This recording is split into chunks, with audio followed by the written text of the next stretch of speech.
오늘 대목을 읽다 보면 오늘 본문 속에 나타나는 모든 풍광들이 마치 전쟁터 같다라는 생각을 아마 하실 겁니다. 제가 어릴 때 수문시장 옆에서 살았는데요. 설이 다가오거나 추석이 다가올 때 수문시장이 얼마나 북적거렸는지를 저는 어머니의 손을 잡고 따라가면서 느꼈던 그때의 경험이 지금도 남아 있습니다. 아마 미루어 보건대 오늘 읽었던 본문을 한마디로 묘사하자면 전쟁터 같았을 거고, 아니면 명절 가까이에 시장에 많은 사람들이 운집하고 그렇게 소란스러웠던 시장통 같다라는 생각들을 지울 수 없을 겁니다. 모든 것들은 적나라하게 드러나고 있고, 아픔과 슬픔과 고통과 비탄과, 그리고 또 한편으로는 비웃음과 조롱이 혼재하고 있는 그런 공간으로 오늘 이 본문은 존재하고 있다는 것을 우리는 눈여겨보셔야 합니다.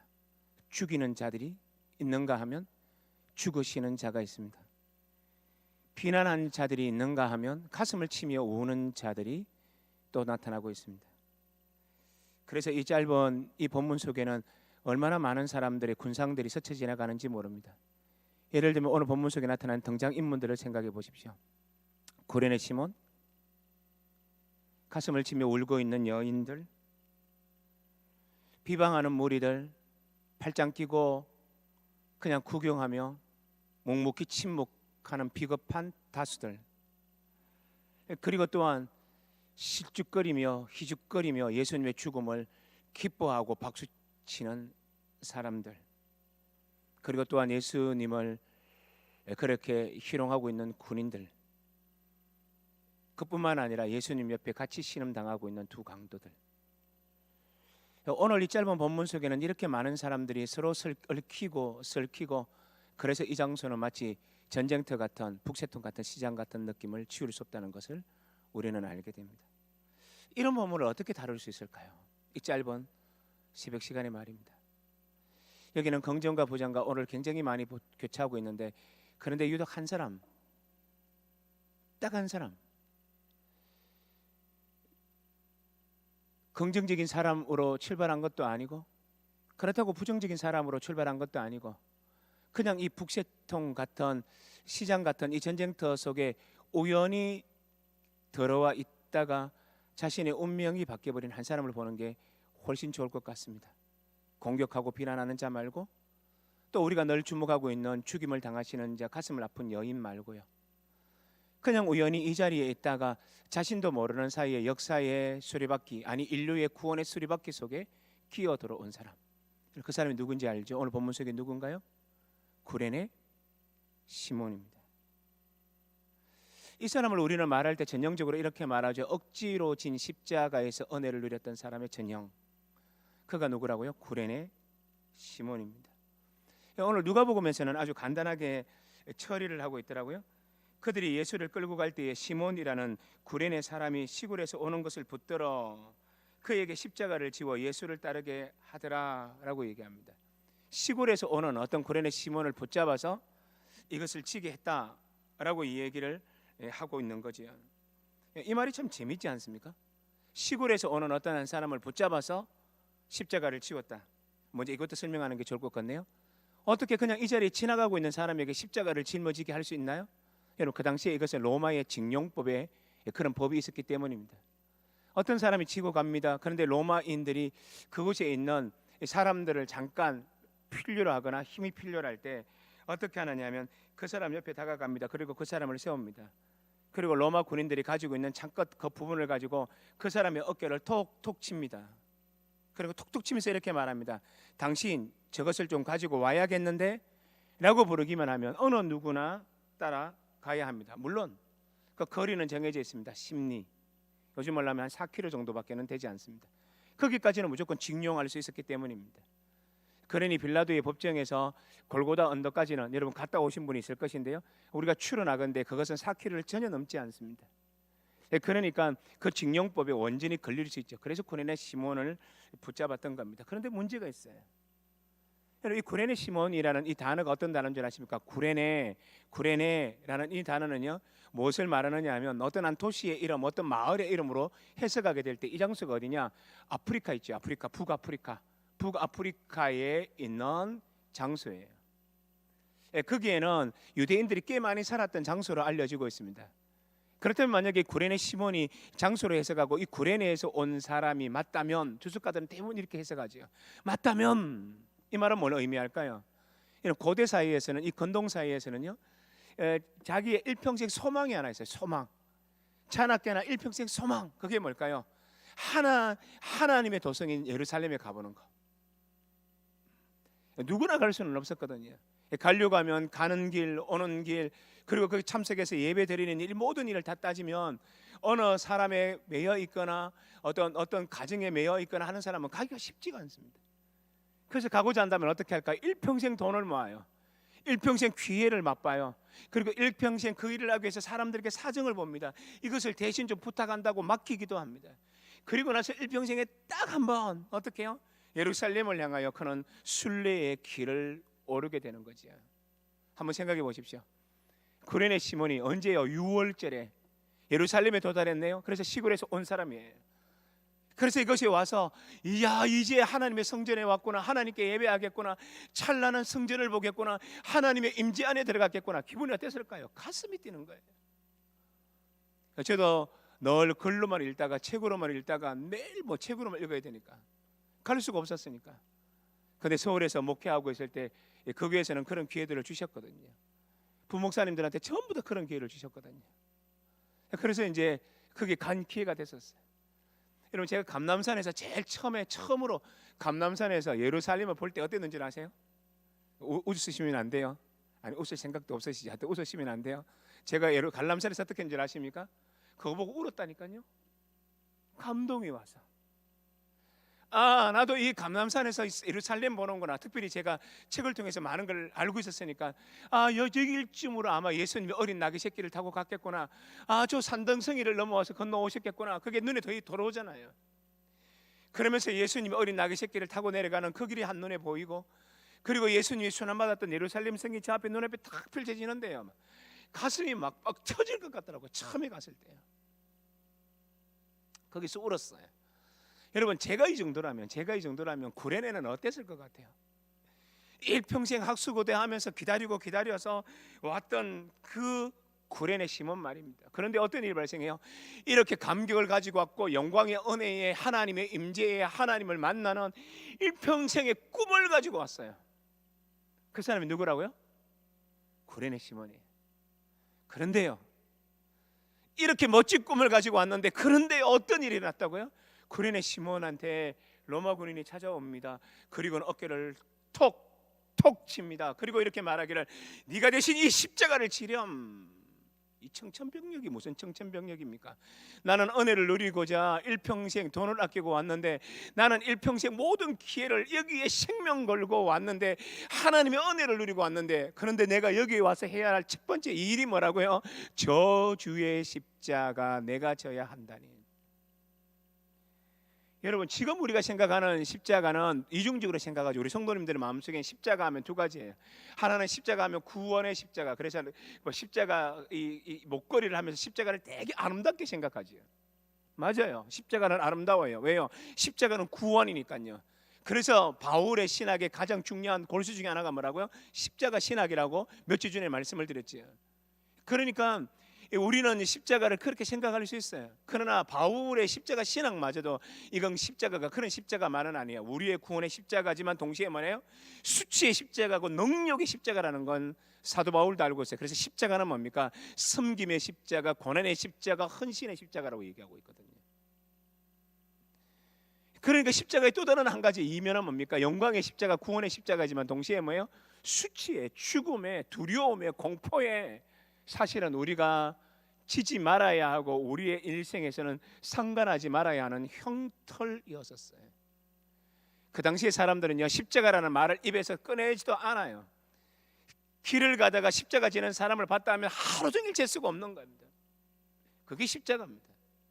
그런데요, 일평생 모든 것들을 다 틀어서 왔는데, 그렇게 생명 걸고 왔는데, 주님 만나고자 왔는데 어떤 일이 발생했다고요? 십자가 치래요. 십자가.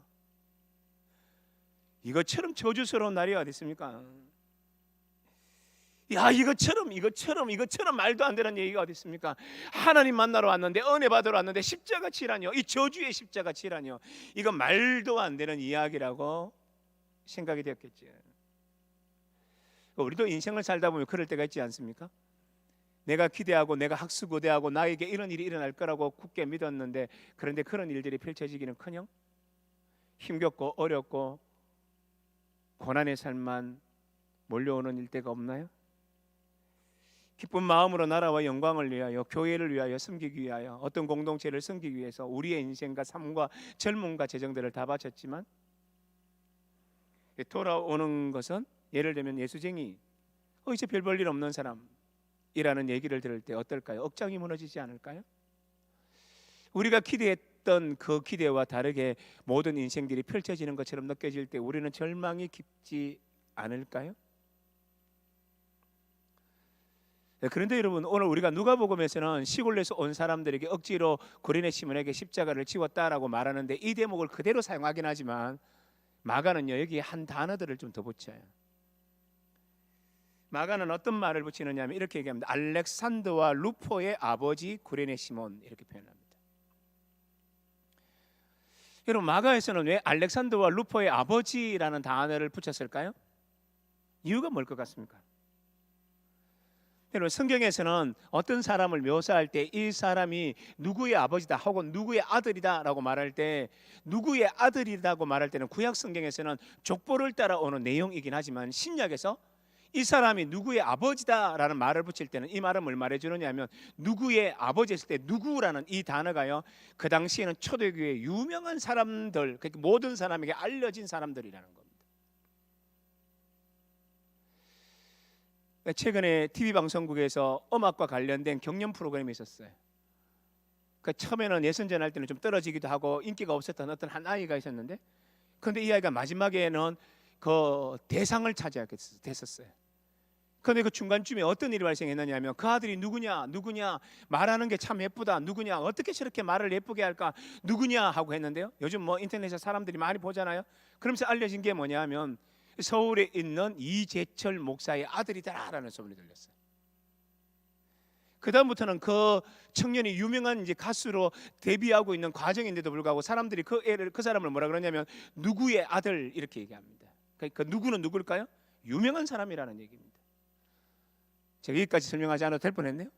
그런데 알렉산더와 루포의 아버지라는 말은 뭐냐면, 알렉산더와 루포가 어땠다고요? 유명한 사람이 됐다는 얘기입니다. 그러니까 초대교회에 얼마나 유명한 사람이 되었는지를 말해주고 있어요. 그래서 이 루포가 얼마나 유명한 사람일까 하고 성경을 좀 더 찾을 수 있겠죠. 찾아보면, 잘 들어보십시오. 로마서에 이런 말이 나옵니다. 잘 들어보셔야 돼요. 로마서에 사도 바울이 어떻게 편지를 쓰고 있느냐 하면 이렇게 씁니다. 주 안에서 택하심을 입은 루포와, 제가 조금 전에 루포가 누구의 아들이라고 그랬나요? 구레네 시몬의 아들이거든요. 그런데 사도 바울이 말하기를 어떻게 말하느냐 하면, 주 안에서 택하심을 입은 루포와 그의 어머니에게 문안하라. 그의 어머니는 곧 내 어머니라, 이렇게 표현합니다. 그 루포의 어머니가 누군데요? 구레네 시몬의 아내인데요. 그 아내를 사도 바울이 뭐라 그래요? 내 어머니와 다를 바 없다, 내 어머니와 같다. 무슨 얘기일까요? 그러니까 구레네 시몬의 아내도 사도 바울의 놀라운 동력자가 되어 있고, 사도 바울을 위로하는 엄마 같은 역할을 했었고, 그리고 루포는요, 그의 아들인 구레네 시몬의 아들은 어떤 사람이 됐다고요? 사도 바울이 말하기를 이 사람은 택하심을 입은 사람이다. 그래, 택하심을 입은, 주 안에서 택하심을 입은 사람이다. 근데 저 택하심을 입다라는 말이 뭔지 아십니까? 하나님이 가려서 뽑은 사람이다. 하나님이 저 루포를 어떻게 했는지 아니? 딱 골라가지고 가려서 뽑은 사람이야. 그러니 이 말은 뭐냐면, 그 사람은 신실하고 충성된 종이야, 이런 뜻이에요. 누가요? 구레네 시몬의 아들이. 와, 유명하지 않나요? 그래서 이제 그 당대의 자료들을 제가 좀 많이 찾아봤습니다. 찾아보니까 어떻게 말하느냐 하면, 이 구레네 시몬하고요, 그의 아내가 어떤 일, 수리아 안디옥에서 정말로 많은 성도와 교회를 섬겼던 사람으로 나타나요. 어떻게 이름이 가능했을까요? 우연히 진 십자가 때문에 그래요. 자기에는 저주였는 것 같은 그 십자가를 짊어짐으로 말미암아 자기엔 저주요 나에겐 고생이요 이거는 내게 쓸데없는 일이었다라고 생각하고 있었는데 그게 어떻게 해요? 바뀌어요. 인생이 바뀌어요. 내가 생각할 때는 저주라고 생각했는데 아니요, 하나님의 섭리에서는 그게 복으로 넘쳤다라고 말하는 게 신약이 우리에게 말해주고 있는 의미예요. 그러니 억지로 진 십자가가 도리어 그에게 뭐가 됐다고요? 축복. 여러분, 여기까지 메시지를 들으면 이런 생각 들지 않아요? 와, 목사님 그 말씀을 제가 믿기는 좀 곤란한데요, 생각이 안 드세요? 여러분, 오늘 본문뿐만 아니라 누가복음뿐만 아니라 복음서 공이요, 이 구레네 시몬이 어떻게 이 십자가를 짊어 가서 은혜를 누렸을지에 대한 우리가 충분히 개연성이 있는 증거들을 굉장히 많이 보여주고 있어요, 성경에는. 어떻게 보여주고 있는 줄 아세요? 예수님께서는 제자들에게 이렇게 말하죠. 예수님께 자기를 따르는 무리와 제자들에게 이렇게 말해요. 누구든지 나를 따라오려거든 자기를 부인하고 자기 십자가를 지고 나를 따를 것이니라. 뭐 이런 구절은 워낙 유명한 거 아니까요. 예수님 그렇게 말씀하신 거 아시죠? 주님이 그렇게 얘기하십니다.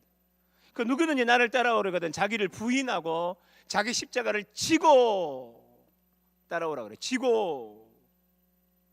이 말은 굉장히 유명한 단어예요. 이 단어가 어떤 거냐면 나를 치고 그 십자가를 치고 따라오라 했을 때 이 단어가 어떤 거냐면 아이로라는 단어를 써요. 그 십자가를 짊어지다 아이로라는 단어를 써요. 금방 짐작 다 하시겠죠. 구레네 시몬이 예수님을 대신해서 십자가를 어떻게 했다고요? 치고 따랐어요. 아이로 합니다. 즉 이 말은 뭐냐면 마가가 사용하고 복음서가 사용하고 있는 십자가를 치다라는 그 치다라는 전문 용어를 누가 사용하고 있어요? 이도 사용하고 있는 거예요. 그 구레네 시몬이 어떻게 했느냐? 이 자기도 십자가를 억지로 짊어진 게 그냥 억지로 짊어진 게 아니라 자기를 부인하고 십자가를 지는 그 행위와 동일한 말을 사용하고 있어요. 더더구나 누가복음인 오늘 우리 본문에서는요, 따라가요. 십자가를 짊어지고 예수님을 이제 따라가지 않습니까? 예수를 따르게 했더라. 이 따르게라는 단어도 복음서에서는 가장 강조하고 있는 게 뭐냐? 예수님을 따르거든 너희가 나를 따라오려거든 이라는 단어와 동일한 단어를 사용하고 있어요. 그렇다면 이 말은 뭘 말해주느냐 하면 이 본문 속에서 그 초대교회의 그 루포와 알렉산더가 어떤 사람인지를 아니까 누가에서는 그런 뉘앙스를 여기다 집어넣은 거예요. 구레네가 그냥 단순하게 그냥 가지고 간 게 아니야. 그냥 테이크해서 가져간 게 아니야. 그냥 캐리온 한 게 아니라는 의미입니다. 어떻게 했냐? 그가 그걸 진 건 억지로 진 것 같지만 그게 바로 예수께서 우리에게 명령하셨던 십자가의 은혜, 십자가를 짊어지고 가는 제자의 전형으로서 치고 진 것처럼 구레네 사람 시몬을 묘사하고 있는 거예요. 이렇게 또 해석하는 것이 타당할까요? 조금만 더 봐요. 그래서 어떻게 하냐? 여러분 성경에 보면 오늘 본문에서 굉장히 중요한 말이 나오잖아요. 여러분 오늘 예수님과 함께 십자가에서 치고 십자가에서 같이 매달린 사람이 두 사람이 있어요. 양쪽에 누구예요? 강도들이에요. 강도들.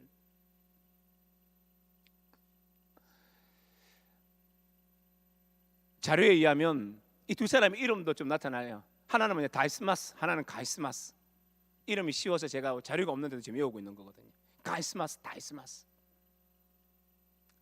자료에 의하면 이 두 사람의 이름이 이 양쪽에 있는 사람의 이름이 이 두 사람의 이름이 그렇게 나타나요. 이 둘은 어땠냐? 친척지, 아주 가까운 친척이 사촌 정도 돼요. 그러니까 그 당시에는 혈족 단위로 마을을 형성하고 있었잖아요. 그러니까 한 마을에서 이 두 아이는 어릴 때부터 형 뭐 이러면서요, 사촌끼리 나이도 별 차이도 안 나요. 그래서 늘 뛰어다니는 사람, 몇 감고 물장구 치고 뭐 진달래 먹고, 진달래 우리나라밖에 없죠. 그래서 이러면서 살았던 아이들이에요. 근데 이 아이들이 어떻게 같이요 밀란을 일으키는 겁니다. 아마 열심당이었지 않겠나, 우리는 그렇게 인식을 하는 거죠. 네, 그래서 이 두 아이가 어떻게 됩니까? 이제 십자가에 매달리게 된 거예요. 같이 가게 된 거예요. 십자가에 매달린 사람들의 특징이 뭔지 아시죠? 너무 고통스러우니까 저주하는 겁니다. 그래서 그 두 강도가 처음에는 어떻게 해요? 예수님을 막 저주하고 있는 거죠. 그러다가 시간이 좀 지나고 나니까 한 강도가 회심하죠. 그러면서 그가 말하기를 예수여 당신의 나라가 임하실 때에 나를 기억하소서라고 얘기합니다. 그때 예수님께서 그에게 말하기를 오늘 네가 나와 함께 낙원에 가 있으리라 라고 말하는 그 행악자들이 사실은 여기 내포되어 있어요. 어떤 이런 일이 일어났을까요? 이유가 뭘까요? 그게 오늘 본문에서 얘기한다고요. 두 사람이 매달려서 두 사람들 행악자들도 이 욕을 하고 있는데 이때 예수님께서 뭐라고 얘기하여? 34절 보십시오. 34절에서 이렇게 말합니다. 이에 예수께서 이르시되 아버지 저들을 사하여 주옵소서 자기들이 하는 것을 알지 못함이니이다 라고 외치기 시작해요. 이상하지 않나요? 이 구절이 왜 이상하나요? 우리는 이 배경을 알잖아요. 강도가 왜 그랬다고요? 십자가에 매달린 사람들은 모두가 이렇게 저주해요. 모두가 이렇게 절망한 가운데 막 세상을 향하여 막 저주합니다. 제가 읽은 자료에 의하면 전부 다 말하는 이때 저주하는 것 중에 대명사 딱 한 사람이 더 남아요. 누구냐? 자기 엄마. 왜 그런 줄 아십니까? 고대 사회 특별히 유대인들의 특징은 뭐냐? 자기의 삶이 너무 저주스럽고 너무 고통스러우면 하는 우리의 입버릇처럼 노는 게 있어요. 내가 엄마의 태중에서 나오지 말았더라면 이런 거예요. 그런 성경 어디서 읽어본 적 있죠? 욥기에서 읽어봤잖아요. 그래서 이 십자가에 매달린 사람들은 어떻게 하냐면 엄마를 막 저주해요. 심지어는 엄마를 만나고 싶다고 하는 사람이 있어요. 심지어 자료에 의하면요, 엄마의 젖을 한번 먹고 싶다는 애들도 있어요. 심지어 어떤 일이 있으면 엄마의 젖을 물리면 엄마의 이 얘기를 하지 마십시다. 그 정도로 고통스러웠던 거예요. 엄청나게 고통스럽게 이렇게 저주해야 되는데 자기 둘은 저주하고 있는데 누구는 저주하지 않아요? 예수는요. 자기는 이렇게 고통스럽게 짐승보다 더 못한 절규를 지금 부르짖고 있는데 유독 한 사람은 그러지 않아요. 누구요? 예수님은 침묵만을 지켜요. 입을 열지 않으세요. 그런데 어느 날 자기가 십자가에 매달리고 이 고통은 절정을 향하여 가고 있는 그 시점에 저주가 아니라 그의 입에서 뭐가 나와요? 아버지여 저희를 사하여 주십시오. 저희가 누군가요? 다 알잖아요. 수죽을 찌르는 로마 군인들. 저들이 누구지요? 사람들을 조종하고 사서 모두가 예수님을 배반하게끔 만들었던 그 수괴 노릇을 했던 그 우두머리들. 저들이 누구지요? 지금도 십자가 밑에서 이 하얀 이를 드러내고 웃고 있는 저들, 비웃는 저들, 예수님의 고통을 더 가하기 위해서 조롱하고 있는 군인들, 모두가 자기를 괴롭히는데 그들을 향해서 뭐라 그런다고요? 용서해 달래요. 하나님, 저들 용서해 주래요. 여러분, 이런 사건을 통해서 누가 회심하나요? 우리가 내일 본문에서 나오지만 백부장이 회심하잖아요. 백부장이. 이 로마의 백부장은 뭐냐? 십자가의 모든 형틀의 과정들을 지켜보던 사람이었어요. 로마의 황제를 향하여 당신은 신이십니다, 당신이야말로 하나님의 아들이십니다라고 충성해야 하는 이 백부장이 어떻게 해요? 모든 과정을 다 보고 난 다음에 가이사가 진짜 왕이 아니라 하나님의 아들이 아니라 예수야말로 하나님의 아들이라고 고백했던 백부장이요. 이 말은 뭘 말해줍니까? 이 십자가의 가정 속에서 가까이에서 본 사람은 주님의 죽음과 저주의 죽음 가운데서 뭐가 드러나요? 구원과 메시아의 권능이 드러남을 모든 사람이 봤다고요. 그렇다면 이 말을 뭘 말해주느냐 하면 이 구레네 시몬에게 사용되었던 헬라어 용법이나 그리고 그 사정 속에 나타났던 여러 가지 이런 배심하는 사람들의 용례를 통해서 배울 수 있는 건 뭐냐?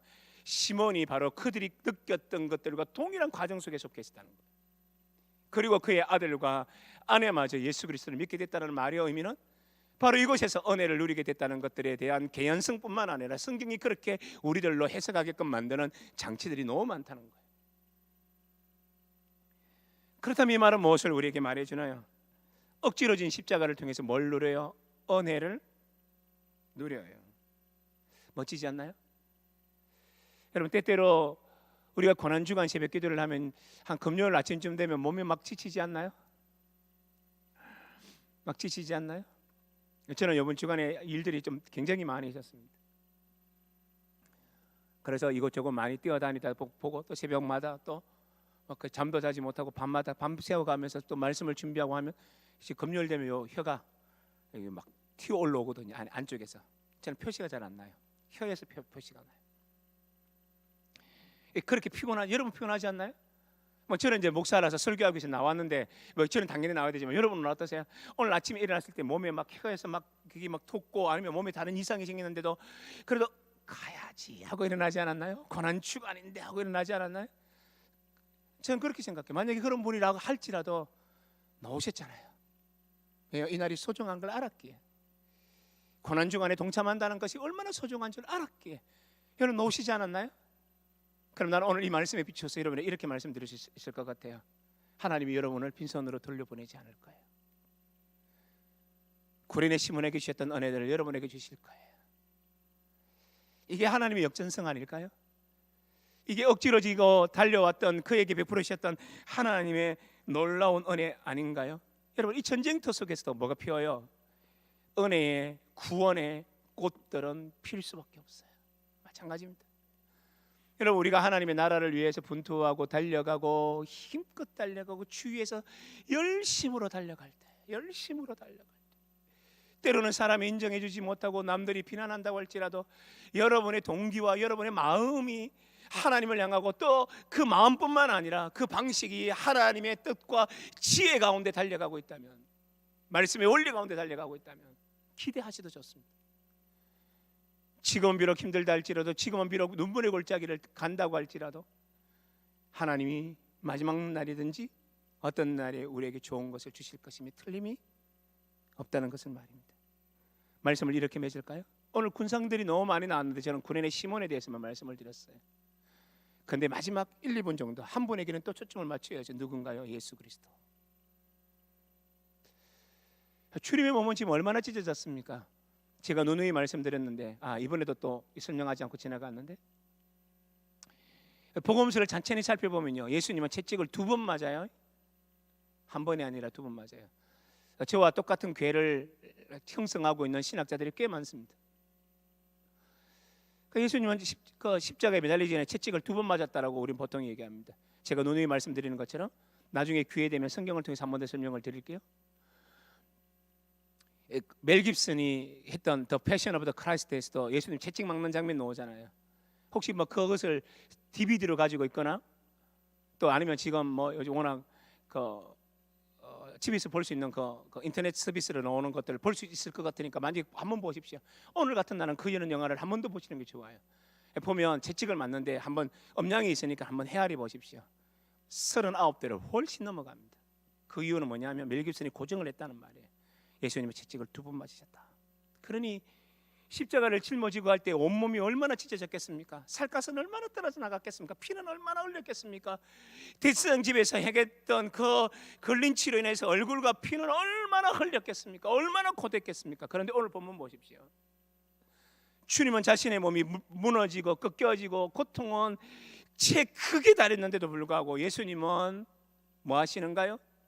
울고 있는 여인을 위로하고 계세요. 자신의 고통에 초점 맞추지 않네요. 도리어 하나님의 마음을 함께 했던 여인들에게 말은 하네요. 울지 말거라.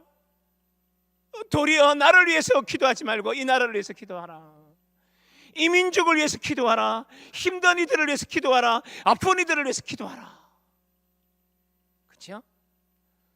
그래서 예수님은 십자가에 매달릴 그 순간까지, 마지막 순간까지 자신의 모든 것을 내려놓아요. 이걸 철저하게 본받았던 사람이 누구예요? 사도 바울이에요. 오늘 집에 가서 꼭 한번 읽어보십시오. 디모데후서 4장을 읽어보면요, 디모데는 너무너무 외로워요. 감옥에 갇혀서 너무너무 힘든데 그는 어떻게 하느냐 하면 자기에게 있는 소중한 사람들을 다 내어놓아요. 이것마저 내어놓으면 안 되는데 그것마저 내어놓아요. 그래서 여러분, 홀로 나이가 들고 외로워지는데 느끼는 현상이 뭐라고? 빈둥지 현상이라고 그러죠. 심리학자들은 말하기를. 사도 바울이 그걸 느꼈어요. 그럼에도 불구하고 기꺼이 또한 사람들을 내어놓는 모습으로 디모데후서에 나타나요. 왜 그럴까요? 예수님이 그러셨거든요. 자신은 찢기고 자신은 힘든데 뭘 생각해요? 여인들 생각해요. 마찬가지예요. 주님은요, 만약에 오늘도 성금요일이 반복된다고 한다면 오늘 주님은 자신의 고난에 초점 맞추지 않아요. 뭘 초점 맞출까요? 우리들, 여기 있는 성도들, 우리 모두가 하나님 앞에서 울고 있는 모습들에 또 주님은 또 초점을 맞추실 겁니다. 내 아들 오늘 이것 때문에 힘들구나, 내 딸 이것 때문에 남았구나, 거기에 초점 맞추실 거라는 겁니다. 이분이 누구라고요? 우리가 오늘도 섬기고 의뢰하는 예수님이라는 걸 기억하십시오. 그렇다면 오늘도 이 말씀을 적용한다면 이렇게 적용할 수 있을 겁니다. 우리의 힘겨움 가운데 나온 우리의 마음, 하나님은 속속들이 알고 계세요. 우리의 아픈 신음소리 듣고 계세요. 그래서 오늘 우리는 기도할 때 그 주님께 기도하는 겁니다. 이 절에 나왔던 이유 또 한 번 더 떠올려 보십시오. 주님을 더 사랑하기 위하여. 또 한 가지를 더 떠올려 보십시오. 내 속에 있는 모든 것을 주께 아뢰기 위하여. 주님은 들으십니다. 그리고 우리의 기도에 응답할 것입니다.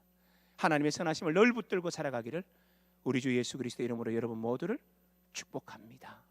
아멘. 억지로 진 십자가가 그에게 은혜가 되었고 그 은혜가 자신의 아들에게 그리고 아내에게 넘치는 복으로 왔다는 것을 알게 됩니다. 하나님, 우리도 그렇게 그 은혜를 바라보며 달려가게 하옵소서. 주님, 우리가 주님의 십자가를 짊어질 때 너무너무 힘들어. 내가 왜 이것을 지어야 합니까? 라는 생각이 들 때마다 하나님이 맡기셨다면, 또 그 길을 가고 있다면 우리도 생각해 하소서. 주님, 이렇게 지고 간 십자가도 하나님께서 복을 주실 것임을 알기에 난 여전히 십자가 지는 것을 포기하지 않겠습니다. 우리도 그렇게 달려가게 역사하여 주옵소서. 때때로 아픈 마음, 울고 있는 마음, 이 상심한 마음들을 향하여 울 때 주님은 말씀하십니다. 나를 위하여 울지 말고 너희의 나라와 민족을 위하여 기도하고 그들을 위하여 울라라고 했던 것을 우리는 알게 됩니다.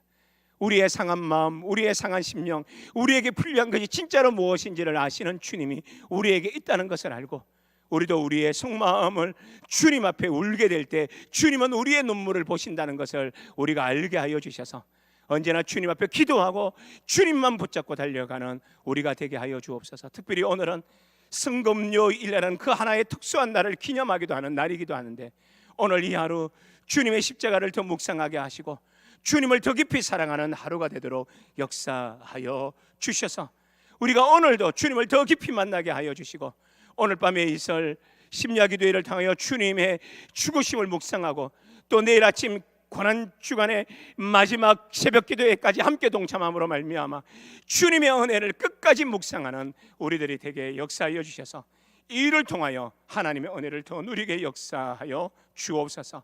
주님, 한마디로 간절히 기도하오니 이 자리에 나와 하나님을 사랑하며 이웃을 사랑하는 모두에게 한량없는 복으로 함께하여 주옵소서. 예수 그리스도의 놀라우신 은혜와 하나님 아버지의 무한하신 사랑과 성령님의 교통감화 역사하심이 여기에서 하나님 사랑, 이웃 사랑을 실천하는 우리 모든 성도에게 영원히 함께 계시기를 간절히 축원하옵나이다. 아멘.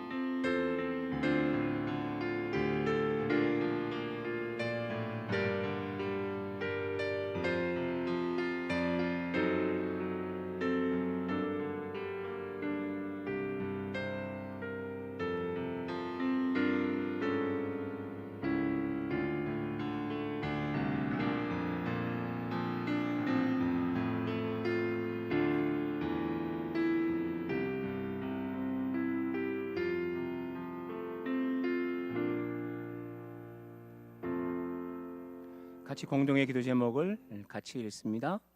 십자가에서 보여주신 위대한 사랑과 놀라운 용서를 늘 기억하게 하소서. 성금요 예배를 통해 우리의 죄를 통회하고 자복하는 역사가 있게 하소서. 우리 교회 다음 세대들이 이 세대를 본받지 않고 하나님의 뜻을 따라 사는 자들이 되게 하소서. 코로나19로 어려움 중에 있는 온 세상이 하나님의 섭리를 따라 선한 뜻이 속히 일어나게 역사하소서.